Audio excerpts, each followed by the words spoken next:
Ada namanya Mbah Kuswan dan udah punya istri, sebut aja Nimas, dan dua-duanya ya umurnya sekitar 50 tahunan itu. Nah, mereka ini punya gubuk kecil di daerah Singaranting, yang mana gubuknya ini ada di deket kuburan massal PKI, Nat, Muy. Namanya Tanah Kafir, kalau pernah dengar. Di tahun 1978 itu, yaitu beberapa tahun setelah kejadian pembantaian anggota PKI ini. Jadi intinya anggota-anggota PKI ini dibantai emang di dalam kebun pepohonan tinggi. Ya kalau lo mau bayangin di tempat tanah kosong yang sekelilingnya tuh pohon-pohon tinggi itulah. Sekitar jam 9 jam 10-an rumah mereka tuh diketok. Mbak Nimas buka pintu, ternyata yang ngetok itu cewek yang tadi siang yang ketemu Mbak Nimas di hutan. Dia kenalin diri, namanya Ratih. Dan tiba-tiba Mbah Kuswan tuh ikut keluar ke depan pintu. Terus dia ngomong ke si Ratih ini, "Kamu ndak bisa tidur di sini. Setahu saya di belakang sana ada pondok. Kamu tidur aja di sana." Udah tuh, udah dikasih makan, ditutup pintunya, si Ratih ini pergi.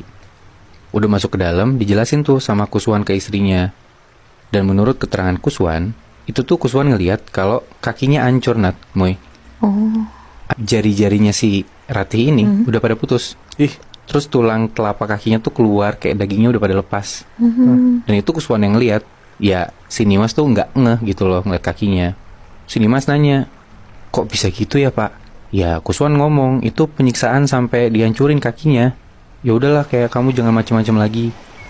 Udah tuh, kebesokan harinya gantian si Mbak Kuswan yang ke hutan buat nyari kayu bakar. Singkat cerita, maghrib dia pulang ke rumah. Terus dia ngomong ke istrinya, "Aku kok ngeri yo. Kok aku ngerasa kayak ada yang ngikutin. Perasaanku ndak enak. Nanti kalau ada yang ngetok malam-malam, gak usah dibukain ya." Ternyata bener tuh. Mereka udah tidur. Sekitar jam 10-an malam mereka kebangun. Gara-gara pintu rumah mereka ada yang ngetok. Udah diketok kayak gitu, dari dalam Pak Kuswan rada teriak itu ngomong, "Siapa?" Dari luar suaranya cowok, Nat, Moy. Dia ngomong, "Permisi Pak, saya mau numpang tidur. Saya capek. Ya udah tidur aja di luar." Dan habis itu nggak ada suara apa-apa lagi, Nat, Moy. Nggak beberapa lama Pak Kuswan ngintip dari jendela kamarnya dia buat ngeliat di depan pintu. Dan pas dilihat di depan pintu ini bentukannya orang, bajunya lusuh juga kayak Ratih kemarin.